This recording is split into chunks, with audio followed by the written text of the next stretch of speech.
Mis saludos, queridos amigos. Estamos otra vez en este momento empezando con un nuevo estudio más de nuestra serie Las 28 creencias fundamentales de los adventistas del séptimo día. Hoy vamos a tratar acerca de la ley de Dios y también del sábado. ¿Se mantiene en vigencia la ley de Dios en este tiempo?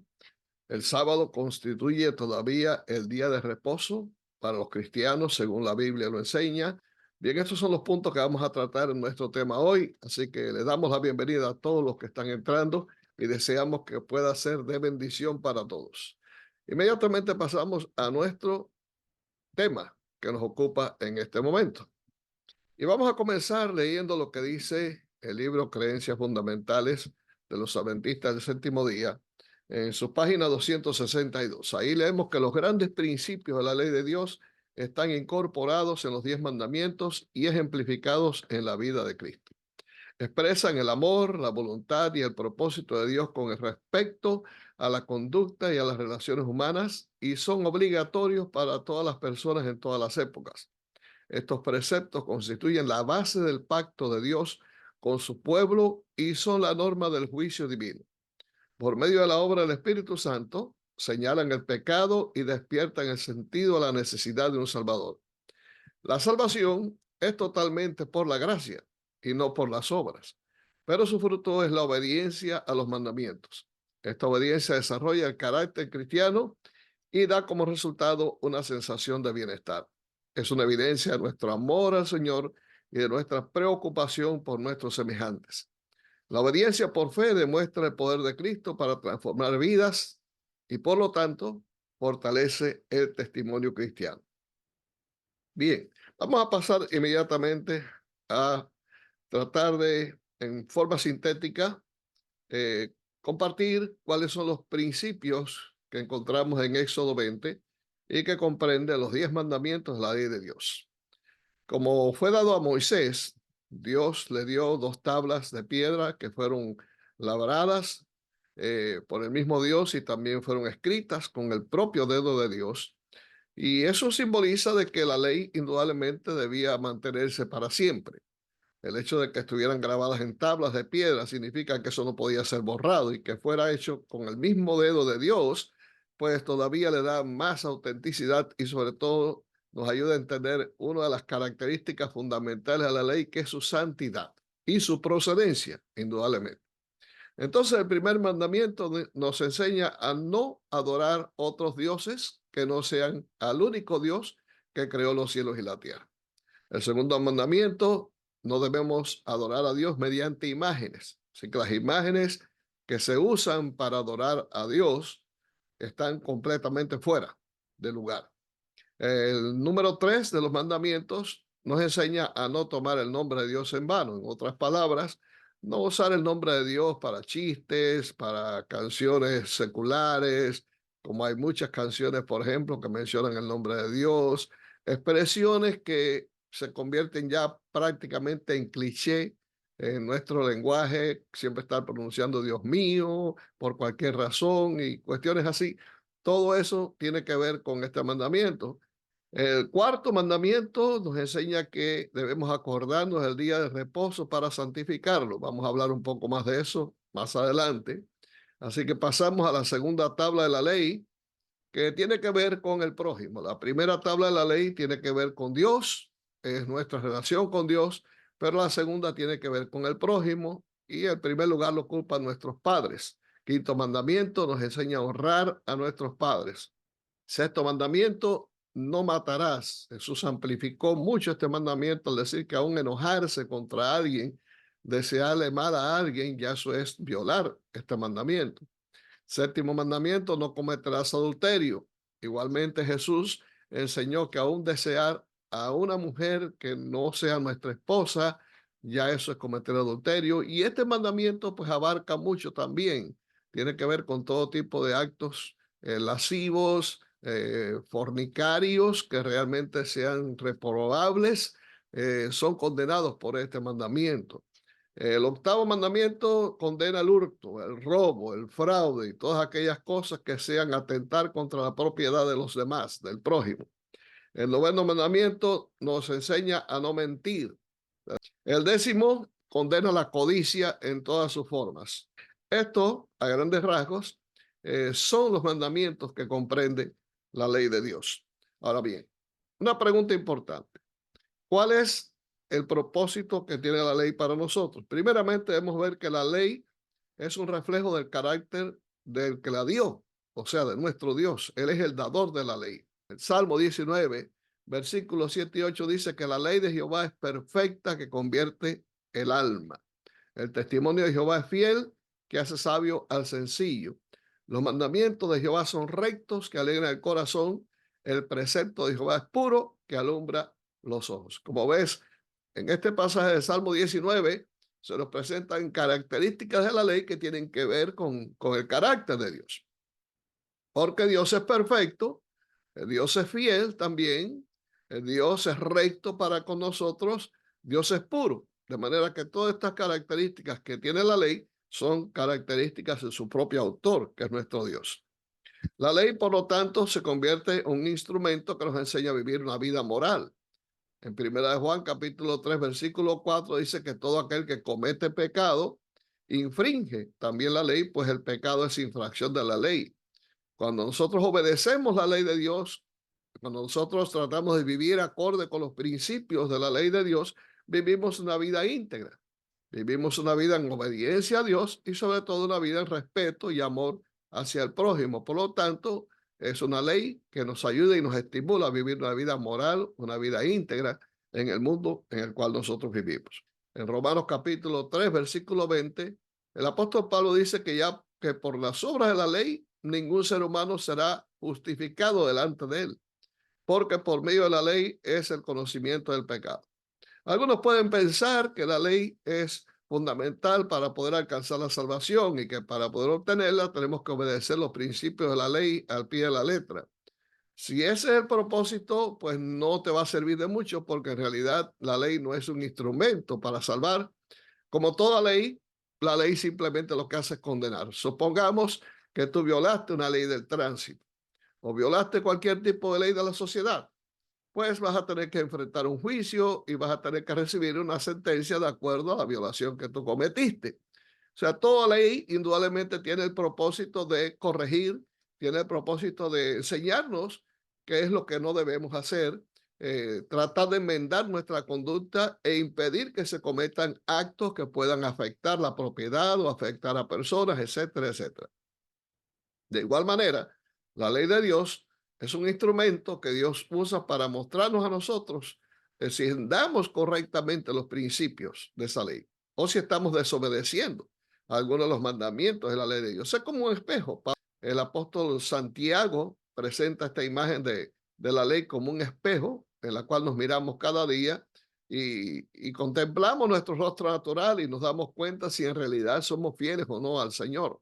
Así que la ley la puedes usar simplemente para saber exactamente cómo anda tu vida espiritual, pero nunca como un instrumento de salvación. ¿Cómo solamente podemos llegar a ser salvos? Bueno, eso lo dice también el apóstol Pablo en Efesios capítulo 2 y versículos 8 al 9. Porque por gracia sois salvos por medio de la fe. Y esto no de vosotros, pues es don de Dios, no por obras, para que nadie se gloríe. En otras palabras, querido hermano, querida hermana, la salvación solamente puede obtenerse mediante la fe en Cristo Jesús. Así que cuando venimos a Jesús y depositamos nuestra confianza y nuestra fe en Él y lo aceptamos como Salvador personal, eso es suficiente para que podamos alcanzar la salvación. La cuestión de la ley, bueno, ya eso es un producto de haber sido salvos por la gracia, porque de ahí en adelante comenzamos a andar en buenas obras, las cuales Dios preparó de antemano para que anduviésemos en ellas. Un cristiano que ha sido transformado por la gracia de Cristo, de ahí en adelante vive una vida pura, es una nueva criatura y comienza a vivir una vida en obediencia a los principios de la santa ley de Dios. Algunos piensan que la ley simplemente cumplió un propósito para una época o un tiempo. Algunos dicen que la ley fue dada solamente a los judíos. Sin embargo, la Biblia nos enseña algo que no es eso precisamente. Por ejemplo, la ley es una ley que no fue dada para una época solamente, sino que, según el Salmo 111, es una ley que dura toda la vida. El salmista decía, fieles son todos sus mandamientos, afirmados eternamente y para siempre, hechos en verdad y rectitud. O sea, la ley es eterna. Decíamos hace un momento que los principios de la ley de Dios son un trasunto del carácter de Dios.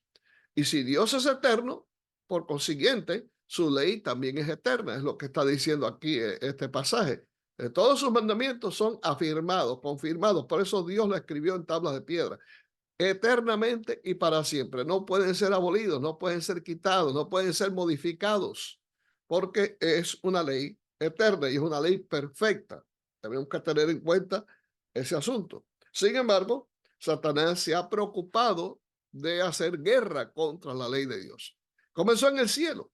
Allá se levantó él contra Dios, comenzó a hacer sus alegatos de que la ley de Dios era injusta, que no podía ser guardada, fueron los argumentos que Satanás usó contra Dios, tratando de llevar a todos los ángeles a una rebelión abierta contra el Hacedor.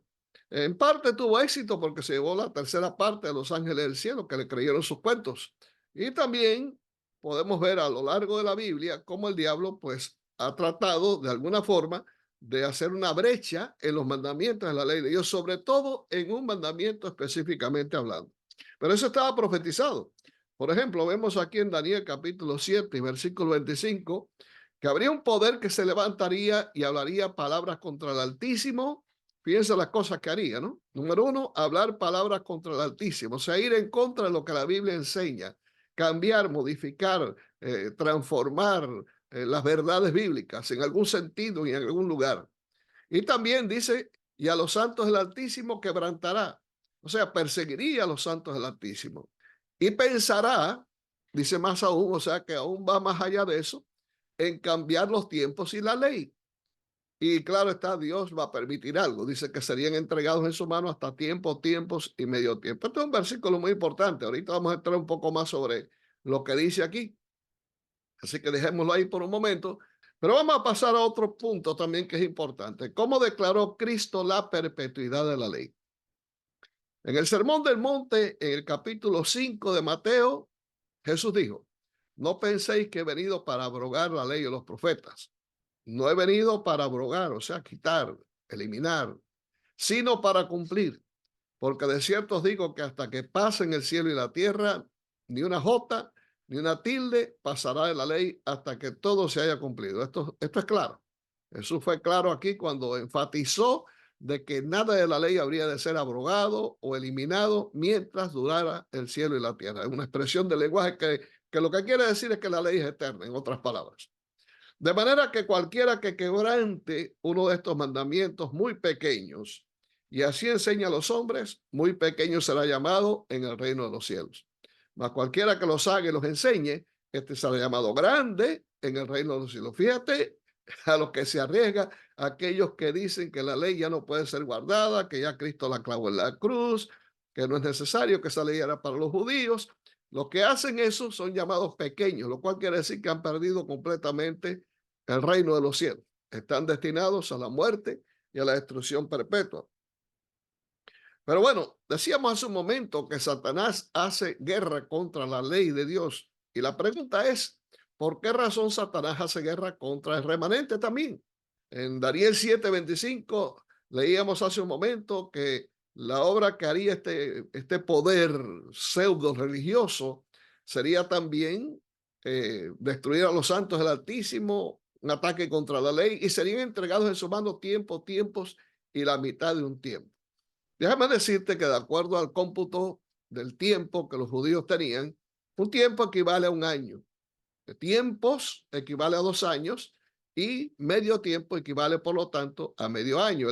Si tú sumas todo esto, te va a dar 1260 años, que fueron los 1260 años que a partir del 538 de la era cristiana, utilizó este poder para perseguir a los santos del Altísimo, para aniquilarlos, para destruirlos, intentando barrerlos sobre la faz de la tierra. Una profecía cumplida que termina en el año 1798. Ahora, ¿por qué esto? ¿Cuál es el propósito? Porque detrás de este poder estaba el poder satánico. Era Satanás el que estaba insuflando su espíritu para que este poder eliminara a los que trataban de mantenerse fieles a la ley de Dios. Bueno, Apocalipsis 12:17 resume diciendo que entonces el dragón se llenó de ira contra la mujer, que simbólicamente representa a la iglesia, y se fue a hacer guerra contra el resto, o sea, el remanente, la última parte de la iglesia de todos los tiempos. Al tiempo del fin, habría de enfrentar una guerra producida por el mismo poder satánico. Este poder, dice, haría guerra contra el resto, contra el remanente de la descendencia de la mujer, los cuales guardan los mandamientos de Dios y tienen el testimonio de Jesucristo. En otras palabras, la razón por la que Satanás hace guerra contra el remanente es porque el pueblo de Dios, esta parte, esta sección final de la iglesia verdadera, se mantiene guardando los 10 principios, los 10 mandamientos de la ley de Dios, sin exclusión de ninguno. ¿Por qué? Porque entiende que la ley es eterna. Y también tienen el testimonio de Jesucristo. De acuerdo a lo que dice Apocalipsis 19:10, como estudiamos la vez pasada, el testimonio de Jesucristo es el espíritu de la profecía. Estas dos características fundamentales adornarían al remanente, lo identificarían también, para entonces nadie tuviera ningún tipo de excusas ni pretexto en conocer dónde se encuentra la verdad. Ahora bien, vamos a hablar un poco sobre el sábado. Hablemos un poco sobre el sábado porque esto forma parte de esta guerra que encontramos aquí predicha. ¿Cuándo fue creado el sábado? Génesis 2, versículos 2 al 3, que nos dice que acabó Dios en el día séptimo la obra que hizo. Mira, Génesis 1 nos dice que Dios en 6 días creó los cielos y la tierra. Y es verdad. Pero ahora aquí, en el capítulo 2, empezando el capítulo 2, nos dice también que Dios el séptimo día hizo algo. Por eso dice también que Dios acabó en el séptimo día la obra que hizo, porque en ese día Dios creó entonces el monumento de la creación. En otras palabras, 6 días fue para trabajar y hacer toda su obra, pero el séptimo día, con el acto que vamos a ver en estos momentos, el triple acto de Dios, Dios declaró el sábado como algo especial. Lo estableció como un monumento. Ese fue un acto creativo. Dios creó en ese tiempo o en esa semana, creó un tiempo especial de adoración. Eso fue lo que Dios hizo, creó un monumento en recordación de la creación. Dice que Dios acabó en el séptimo día la obra que hizo y reposó el día séptimo de toda la obra que hizo. Esto fue el primer acto de Dios. Reposó de todo lo que había hecho. ¿Qué más hizo Dios? Y bendijo Dios al día séptimo y lo santificó, porque en él reposó de toda la obra que había hecho en la creación. Así que Dios reposó el sábado, Dios bendijo el sábado y Dios lo santificó. Santificar significa separar algo para un uso únicamente sagrado. Por lo tanto, cuando Dios santificó el sábado, lo entregó a Adán para que él usara este tiempo de 24 horas de la semana para un uso totalmente sagrado, lo cual significa un tiempo de adoración y de alabanza al Creador por haber sido el que hizo todas las cosas, entre ellos indudablemente al hombre. Ahora bien, la relación de Cristo con el sábado es algo también importante. Jesús dijo ahí en Marcos capítulo 2, también les dijo, el día de reposo fue hecho por causa del hombre y no el hombre por causa del día de reposo. Por tanto, el Hijo del Hombre es Señor aún del día de reposo. Si el Hijo del Hombre, que es Cristo, es Señor del día de reposo, entiéndase sábado, por lo tanto, el sábado es el día del Señor. Podemos entender bien eso, ¿no? Estoy enfatizando este punto porque, bueno, algunos dicen por ahí que el día del Señor es otro día, el domingo, pero no es así. De acuerdo a lo que presenta Jesús aquí en este texto, en Marcos, si el Hijo del Hombre, que es Cristo, es Señor del día de reposo, por lo tanto, el día de reposo, que es el sábado, es por lo tanto el día del Señor. Y Jesús tiene una relación estrecha con el sábado porque Él es el creador del sábado. Entendemos en Juan capítulo 1, versículos 1 al 3, que Cristo en el principio era el verbo y el verbo era con Dios y el verbo era Dios. Este era en el principio con Dios. Y añade también el apóstol, todas las cosas por él fueron hechas y sin él nada de lo que había sido hecho fue hecho. En otras palabras, si Cristo es el verbo que estaba con Dios y era el Dios de la creación y él creó todas las cosas, por lo tanto el sábado, que fue hecho también por el creador de todas las cosas, fue Cristo. Es por eso que Cristo es, por lo tanto, el Señor del día de sábado. Ahora bien, quizás tú te preguntes por qué razón Satanás ha hecho una guerra cruenta contra el sábado. Te lo voy a decir. El único de todos los mandamientos de la ley que tienen que ver en su relación con Dios, que declara que Dios es el creador, que Dios es el creador de cielos y tierra, ese es su dominio, y que a la vez Él es el Dios al cual nosotros adoramos, es precisamente el sábado. No hay otro mandamiento que tenga esas características. Por lo tanto, el sábado constituye algo así como una señal. Es el sello de Dios que debemos nosotros guardar para que podamos identificarnos, como vamos a ver en un segundo, como el verdadero pueblo de Dios. Así que no quiero adelantarme porque quiero enfatizar esto un poquitico más adelante. Pero vamos a ver otra pregunta importante. ¿Fue descansado el sábado después de la muerte de Cristo? Hay algunos que dicen que el sábado llegó hasta la cruz, pero una vez que Jesús murió en la cruz, ya finalmente la ley fue abolida. Los que se van más allá de lo que deben irse declaran que la ley fue abolida y eso es totalmente irracional pensar así. Porque imagínate, si la ley fue abolida y hay un mandamiento que dice no matarás, quiere decir que de aquí en adelante tú puedes matar.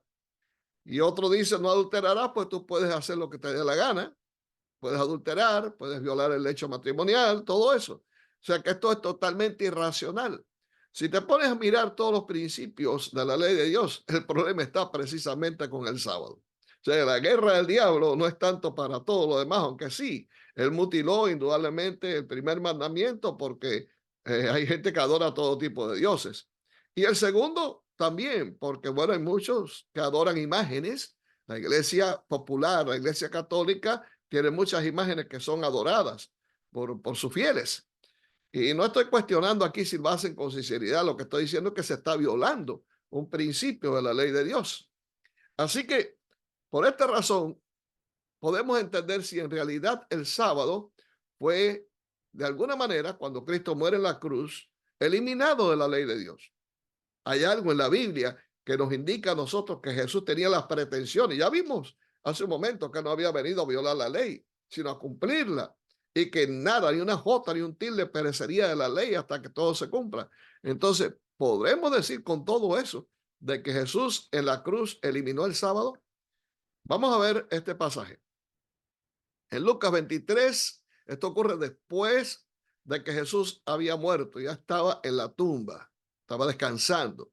Y dice que las mujeres que habían venido con él desde Galilea siguieron también y vieron el sepulcro y cómo fue puesto su cuerpo. Y vueltas prepararon especias aromáticas y ungüentos y descansaron el día de reposo conforme al mandamiento.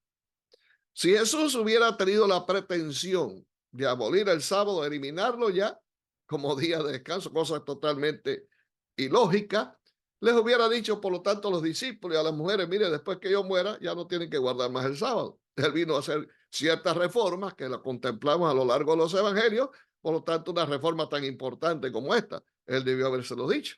Pero no, ellas siguieron conforme a su costumbre, guardaron el mandamiento del sábado y el domingo, comienza diciendo en Lucas más adelante, vinieron temprano entonces a ungir el cuerpo del Señor.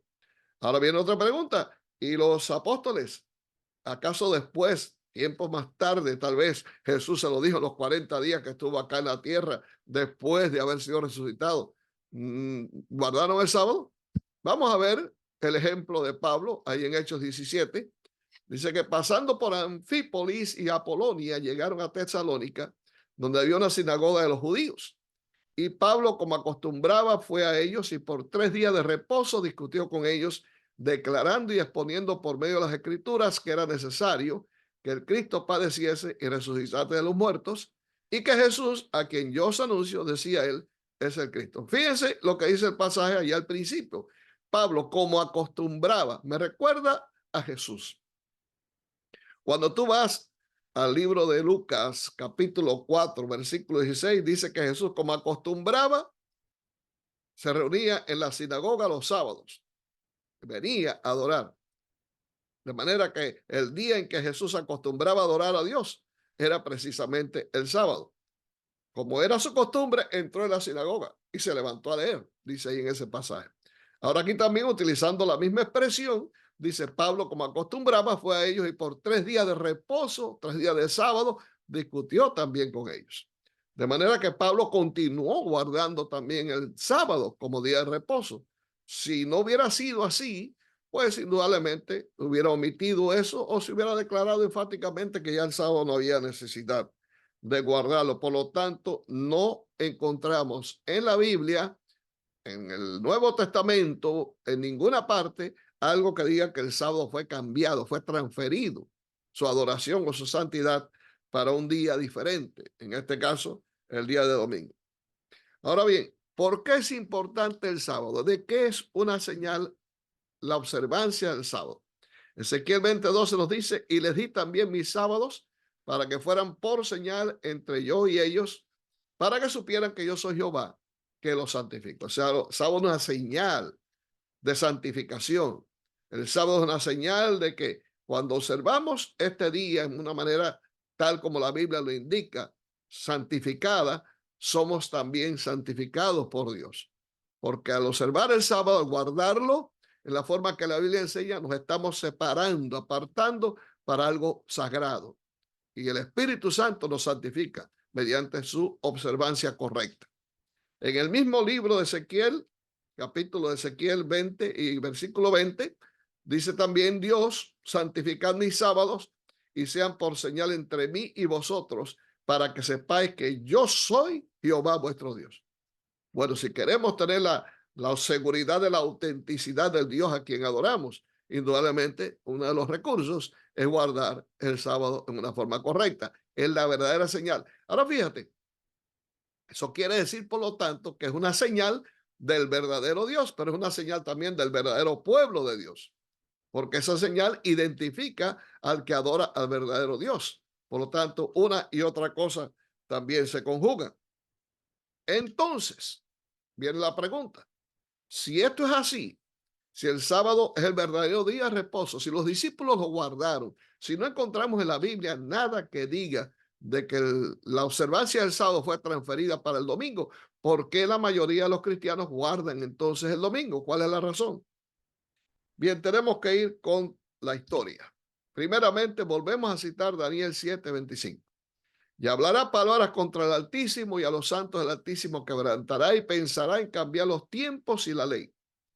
Y serán entregados en su mano hasta tiempo, tiempos y medio tiempo. Daniel 7:25, Daniel 7, nos presenta en sus inicios este capítulo cuatro imperios que surgirían en este mundo como imperios mundiales. Entre ellos está Babilonia, está también Medo-Persia, segundo imperio, está Grecia como el tercer imperio y finalmente la Roma pagana, un imperio fuerte, que Daniel 7 lo describe como una bestia horripilante, indescriptible, espantosa, que tenía uñas de hierro, tenía dientes de hierro, todo lo desmenuzaba, todo lo destruía, y así se representó precisamente al imperio romano. Después dice que este imperio, esta bestia, tenía 10 cuernos, y de esos 10 cuernos surgió un cuerno pequeño, y ese cuerno pequeño se convertiría en un poder. Dice que el cuerno pequeño, a diferencia de los demás otros cuernos de la bestia, pues de paso debo decir que al salir de este cuerno pequeño, dice, derribó a 3 de los 10. Tenía ojos y tenía boca que hablaba grandes cosas, entiéndase, blasfemias. O sea que aquellos cuernos no hablaban ni tenían ojos, pero este sí tenía ojos, o sea que demuestra la sagacidad, la inteligencia de ese poder, y aparte de eso podía hablar. Esto es una historia bastante larga, por lo que no puedo entrar en este tema en todo lo que va la historia.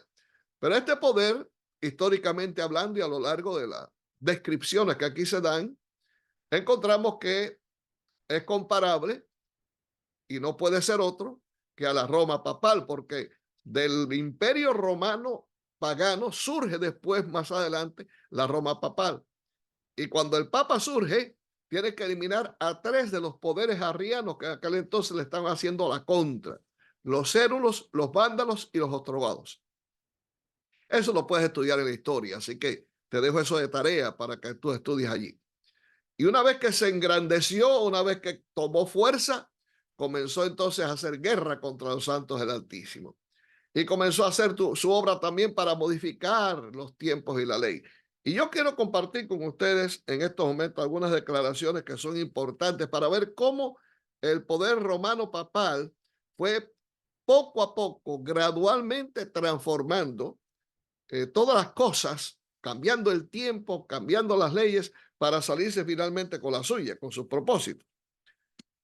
Leemos aquí que el cardenal católico James Gibbons escribió en cierta ocasión: podéis leer la Biblia desde el Génesis al Apocalipsis y no encontraréis ni una sola línea que prescriba la santificación del domingo.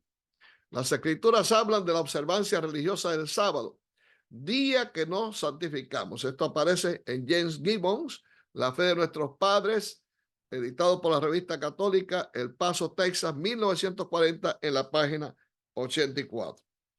Hay otro escrito que quiero también compartir contigo acerca de un religioso protestante, A.T. Lincoln. Así que esto no es católico, este es protestante. Él admitió que no se puede sostener el argumento que el Nuevo Testamento provee una base para la creencia de que desde la resurrección Dios estableció que se observara el primer día como el día de reposo. El mismo autor reconoce lo siguiente: para cualquiera que considere que todo el decálogo es válido como la ley moral, el único recurso de acción consecuente es convertirse en guardador del séptimo día sábado. Esto es de Andrew P. Lincoln y su obra es From Sabbath to the Lord's Day, a Biblical and Theological Perspective, página 386 y 392. Muy importante esta declaración. Este hombre honestamente reconoce que no vas a encontrar en la Biblia nada que autorice la observancia del domingo. Y si quieres ser consecuente contigo mismo, tendrías entonces que guardar el sábado porque es el verdadero día de reposo que la Biblia enseña. Bueno, si esto es así, entonces, ¿quién fue el culpable del cambio? En primer lugar, déjame decirte que el cambio fue gradual. O sea, en los primeros siglos de la era cristiana, primer siglo hasta el segundo siglo, la iglesia romana trató con indiferencia el sábado. Déjame decirlo de esta manera. La iglesia en Roma trató de diferenciarse de los judíos debido a sus sentimientos antisemitas. Ellos no querían identificarse con los judíos y trataron de eliminar algunas de las prácticas judías para que no se les confundiera a ellos, que eran romanos, porque eran la élite, con los judíos. Algo parecido sucede hoy en día, ¿sabes? Por ejemplo, te voy a citar inmigrantes que vienen aquí a los Estados Unidos y con el tiempo se hacen ciudadanos. Aprenden a mascullar el inglés, se hacen ciudadanos, finalmente tienen la ciudadanía y de ahí en adelante tratan de no identificarse. Algunos se pintan el pelo de rubio, otros se ponen lentes de contacto de ojos azules, etcétera, etcétera. Se visten como americanos, tratan de comer como americanos para que la gente no los identifique como de otra nación. No voy a poner en este caso ningún tipo de nacionalidad. O sea que en aquel tiempo pasaba lo mismo. Ellos eran cristianos, pero cristianos genuinos de Roma y no querían que se le identificara con los judíos, porque ellos despreciaban a los judíos. Y entonces, ¿qué sucedió? Bueno, entre esos cambios producidos por estos sentimientos antisemitas, comienzan a reunirse en domingo y no en sábado. Entonces, el historiador del siglo V, Sócrates, escribió de esta forma: casi todas las iglesias de todo el mundo celebran los sagrados misterios en el sábado de cada semana. Y sin embargo, los cristianos de Alejandría y de Roma, por alguna antigua tradición, han cesado de hacer esto. Eso fue en el siglo V. De manera que en el siglo V, estos cristianos de Roma, el día que observaban no era exactamente el domingo, sino el día de sábado.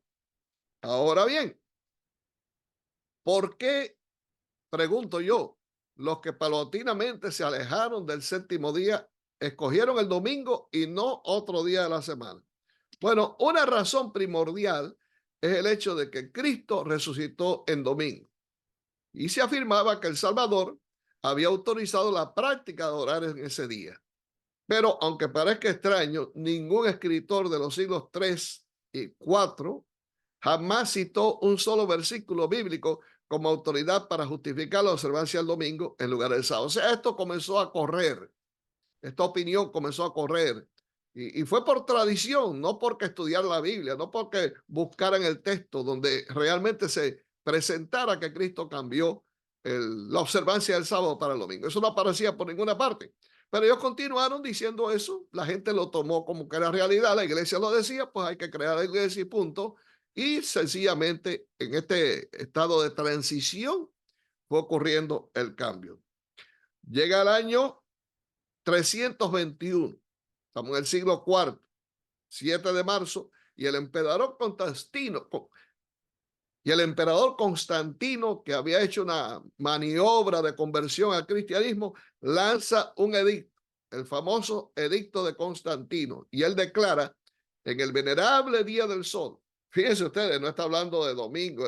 Lo que pasa es que el domingo era el día utilizado por el imperio medo-persa para adorar al sol. Y los romanos, que iban en conquistas de aquí a allá y a otro lugar, pues cuando llegaban a esos países y conquistaban esos países, sí dejaban su cultura, pero tomaban también de la cultura de ellos. Y una de las cosas que ellos tomaron fue la adoración al sol en el día domingo. Así que ahora Constantino, que es un emperador romano pagano, aunque haya después dicho de que se había convertido al cristianismo por una visión que tuvo, etcétera, etcétera, él declara que el venerable día del sol, o sea que es el día que él realmente utiliza para adorar, y dice que ese día los magistrados y las personas que residen en la ciudad descansen y que todos los talleres cierren.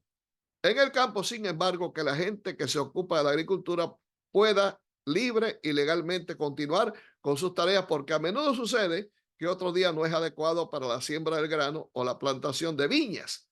No sea que por descuidar el momento propicio para tales operaciones, la liberalidad del cielo se pierda. O sea, él simplemente puso este edicto para lo que le convenía, para lo que no le convenía, pues no. Qué curioso, ¿no? Es simpático este Constantino. Pero en el año 364, o sea, un poco más adelante, y esto nos hace ver que la Iglesia Católica aprovechó la coyuntura y sobre todo después con la conversión de Constantino para ir haciendo fuerza con relación al cambio. Y en el año 364 ocurre el concilio de la Odisea, un concilio que fue totalmente católico, o sea, ahí no vino ningún protestante, de hecho no existían los protestantes, pero lo que quiero decir, no vinieron cristianos de los judíos, ni mucho menos, sino que fue un concilio católico. Y ahí en el canon 29 la iglesia estipulaba que los cristianos debían honrar el domingo y si es posible no trabajar en ese día, mientras que al mismo tiempo denunciaba la práctica de reposar en el sábado, instruyendo a los cristianos a no estar ociosos en sábado, en griego sabatón, que significa reposo, sino que debían trabajar en ese día. O sea que comenzaron inmediatamente a hacer fuerza para la observancia del domingo como día de reposo santificado y también impusieron leyes o fuerza para que los cristianos que guardaban el sábado no lo hicieran, sino que se dedicaran a trabajar en ese día. Siglos después, en el siglo XVI, año 1545 hasta 1563, fue el Concilio de Trento. Y en el Concilio de Trento, que fue convocado por el Papa con el fin de contrarrestar el protestantismo, Gaspare de Fosso, arzobispo de Reggio, nuevamente sacó a relucir el tema. Y él dijo lo siguiente: la autoridad de la iglesia entonces se ilustra más claramente por las escrituras, porque mientras por una parte les recomienda declarar que son divinas y nos las ofrece para que las leamos, por otra parte los preceptos legales de las escrituras que el Señor enseñó han cesado en virtud de esa misma autoridad. Qué cosa más grande, ¿no? La verdad que me da risa lo que este hombre está diciendo así. La iglesia tiene la autoridad para cambiar todos esos preceptos legales a su antojo y como le dé la gana hacerlo. Y entonces dice, continúa diciendo, fíjense, el sábado, el día más glorioso de la ley, ha sido cambiado al día del Señor. Este hombre descaradamente establece que la ley es divina. Es una ley que es perfecta, que la Biblia es perfecta, que es divina también. pero que la iglesia tiene la autoridad de cambiar, modificar lo que quiera cambiar de la palabra de Dios, incluyendo la ley y especialmente la ley. Por lo tanto, ahora dice, como la ley, como la iglesia tiene esa autoridad, entonces el sábado ha sido cambiado. Ya ha sido cambiado el día del Señor. Dice, estos asuntos y otros similares no han cesado en virtud de la enseñanza de Cristo, porque él dijo que había venido a cumplir la ley y no a destruirla, sino que han sido cambiados por la autoridad de la iglesia. Entiendan esto, ellos reconocen, este hombre reconoce que fue la iglesia la que hizo el cambio, no fue Jesús. Él mismo dice ahí que Jesús dijo que había venido a cumplir la ley y no a destruirla. Bueno, el pecado está en aquel que sabe hacer lo bueno y no lo hace. De manera que este individuo tiene doble pecado porque él conocía la verdad y sin embargo se levantó en contra de ella, enunciando y enseñando doctrinas falsas y espurias. Voy a leerles esto otro también. En su famosa obra The Faith of Millions, La Fe de Millones, el sabio católico John A. O'Brien llegó a esta conclusión apremiante. Por cuanto el día especificado en la Biblia no es el domingo, sino el sábado. ¿No es curioso que los no católicos que profesan tomar su religión directamente de la Biblia y no de la iglesia observen el domingo en vez del sábado? Contesta él, sí, desde luego, es contradictorio. La costumbre de observar el domingo, dice este autor, descansa sobre la autoridad de la Iglesia Católica y no sobre un texto explícito que se halla en la Biblia.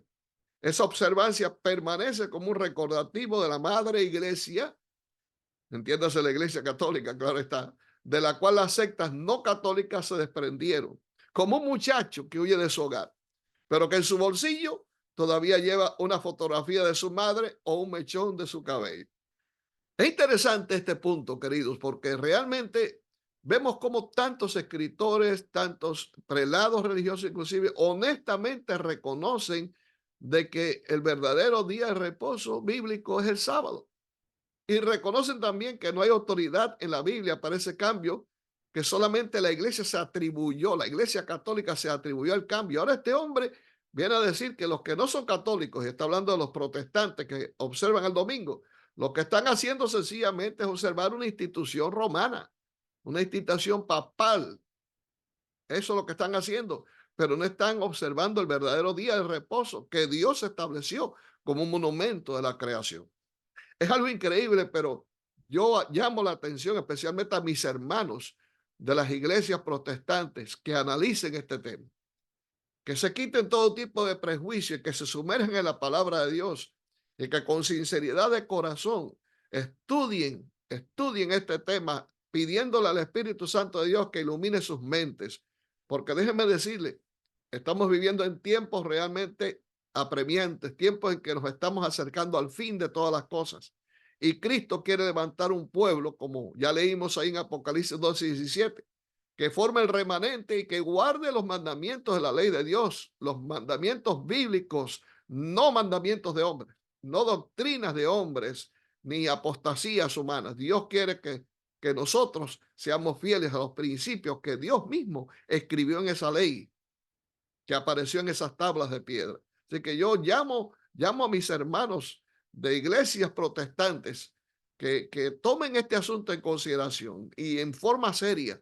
¿Cómo juzgará Dios a los que atentan contra su palabra?